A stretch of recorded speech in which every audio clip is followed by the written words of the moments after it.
এই যেন একেবারে নিখুঁত কোনো সিনেমাটিক মুহূর্ত। অসাধারণ অসাধারণ। ওভার দ্য উইকেট থেকে ছোড়া অফ স্ট্যাম্পের অনেক বাইরে পিচ করা ফুলার লেংথের ডেলিভারি তীব্র বাঁক খেয়ে ভেতরে ঢুকে উড়িয়ে দিল মিডল স্টাম্প। গোল্ডেন ডাক নিয়ে ফেরেন পাকিস্তান ওপেনার ওমাইমা সোহেল। ঠিক পরের বলটি আরও চোখ ধাঁধানো, ফলাফল আরেকটি গোল্ডেন ডাক। গুড লেংথে ফেলা বলটি প্রথমে ইনসুইং, পরে সিমের ভেতরে আসা মুভমেন্টে পরাস্ত করে ব্যাটারকে। সিদ্রা আমিন ড্রাইভ করতে গিয়ে সেটিকে টেনে নিয়ে যান লেগ স্টাম্পে। 0 রানে ফেরা এই সিদ্রাকেই এবারে বিশ্বকাপে পাকিস্তানের ব্যাটিং স্তম্ভ হিসেবে বিবেচনা করছেন ক্রিকেট বিশ্লেষকরা। সর্বশেষ 3 ওয়ানডেতে 2টি সেঞ্চুরি এবং 1টি 50 রয়েছে তার। মুহূর্তের মধ্যে বিশ্ব দরবারে বিস্ময় সৃষ্টি করে মারুফা আক্তারের এই কীর্তি। মারুফার করা বলটির সাথে মিল খুঁজতে গিয়ে 13 বছর আগে মিচেল স্টার্কের করা একটি ডেলিভারি জোড়া লাগিয়ে শেয়ার করে খোদ আইসিসি। 2012 টি20 বিশ্বকাপে এমনই এক বলে ভারতের রোহিত শর্মাকে বোল্ড করেছিলেন স্টার্ক। 2টি খণ্ড ভিডিওকে জোড়া লাগানো কন্টেন্টটি 2 ঘন্টারও কম সময়ে 10 লাখের বেশি দেখা হয়। মারুফা নিজেও আইডল মানেন স্টার্ককে। সারাদিনে আইসিসি অন্তত হালিখানেক ভিডিও ছাড়ে মারুফার বোলিংয়ের। লাখো এঙ্গেজমেন্ট শেষ হবে। মারুফার ভিডিও শেয়ার করেন লাসিথ মালিঙ্গার মতো বোলিং জিনিয়াস। ফিল্ডিংয়েও দুর্দান্ত আমাদের মারুফা।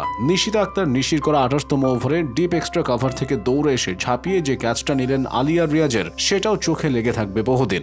দারিদ্র্যের মহাসাগর পাড়ি দিয়ে মারুফা আজ দেশের মুখ উজ্জ্বল করছেন। খেলার মাঠে তার আগ্রাসী ভূমিকা আর প্রাণপণ লড়াইয়ের দৃশ্যটি মুগ্ধ করে ক্রিকেট ভক্তদের। তার চেহারায় এখনো কৈশোরের ছাপ, কিন্তু বলটা হাতে গেলেই পরিণত এক ডানহাতি পেস বোলারের অবয়ব ফুটে ওঠে 20 বছরের কন্যার মধ্যে। বল হাতে প্রতিটি কদমে যেন সব বাধা উপড়ে ফেলার অদম্য স্পৃহা। মারুফার জীবনটা আগাগোড়ার সংগ্রামে মোড়া। যে বাড়িতে নুন আনতে পান্তা ফুরায়, সে বাড়ির ছোট মেয়ের কাজকর্ম বাদ দিয়ে ক্রিকেটার হতে চায়। এই যেন গরিবের ঘোড়ারোগ। পেশায় ক্ষুদ্র কৃষক বাবা আইমুল্লাহ রেগে মেগে বলেছিলেন, আমি টাকা দিতে পারবো না, তুই একা কি করবি কর। স্বল্প আয়ে চলে সংসার চালাতে হয় বাবার। তিনি তাই নিজের সঙ্গে মারুফাকে নিয়ে ক্ষেতের ফসলের কাজ করেন। 2018 ও 19 সালে বিকেএসপিতে ভর্তির জন্য নির্বাচিত খেলোয়াড় তালিকায় ছিল তার নাম, কিন্তু অর্থাভাবে ভর্তি হতে পারেননি। 2021 সালের জানুয়ারিতে করোনা মহামারীর সময় বাবার সঙ্গে ফসলের মাঠে কাদায় মাখামাখি হয়ে কাজ করছিলেন। সম্ভাবনাময় এই ক্রিকেটারের এমন অবস্থার ছবি তুলে কেউ একজন ফেসবুকে পোস্ট করে। মুহূর্তেই ভাইরাল হয় এই ছবিটি। শুরু হয় তুমুল আলোচনা।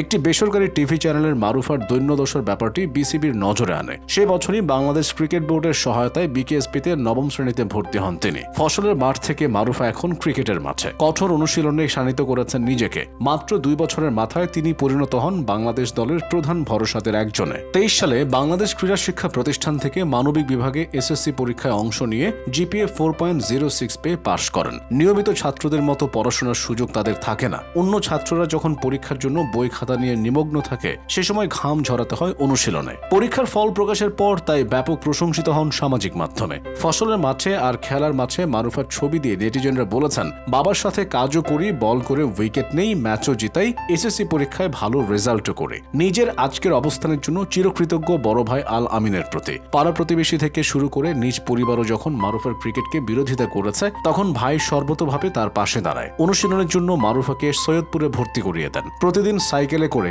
একবার দিয়ে আসতেন, আবার নিয়ে আসতেন। জাতীয় দলের হয়ে এখন পর্যন্ত 27টি ওয়ানডে আর 30টি টি20 খেলেছেন মারুফা। এর মধ্যেই জানান দিয়েছেন, বাংলাদেশের নারী ক্রিকেটকে রাঙাতে দুর্দান্ত এক প্রতিভা উঠে এসেছে। 23 সালে ভারতের বিপক্ষেও নিজের জাত ছিনিয়েছেন। মেয়েদের ঢাকা প্রিমিয়ার ক্রিকেট লিগে হয়েছেন সর্বোচ্চ উইকেট শিকারী। মাথায় উঠেছে টুর্নামেন্টের সেরা উদীয়মান খেলোয়াড়ের মুকুটও। খেলার মাঠ তো বটেই, সব জায়গায় সব চ্যালেঞ্জকে উড়িয়ে দিতেই মারুফাদের আবির্ভাব। তারাই এদেশের ভবিষ্যৎ, তাদের হাতেই এগিয়ে যাওয়ার চাবিকাঠি। এগিয়ে যাক মারুফা আক্তাররা।